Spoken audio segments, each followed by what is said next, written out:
Hello guys and welcome back into a new brand video. In today's tutorial, I'm going to show you how to add a co-author on your GitHub commits. So make sure to watch the video to the end and follow these simple steps.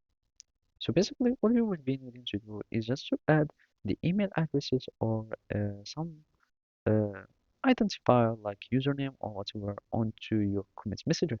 So basically here in this video, we're just going to follow this uh, article here or this guide here. And basically in the GitHub docs, it shows you how to create a commit with multiple author.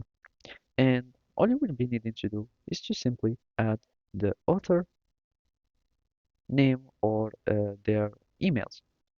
So here you will be needing just to create a co-authored commits on the command line. So simply, I'm just going to the git bash so to give you an example. And basically here just a terminal or a bash. So when you are using git commit, so for example here you will be using git commit and a message, and here you will have, and basically you are using double quotes.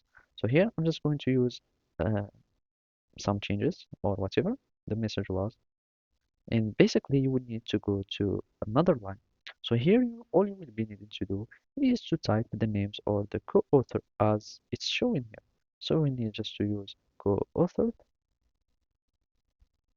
by, and basically the name, friend or author, and basically q at q.com, and you will close the double quotes and enter. And since it's not found in any repository, it's giving me this error.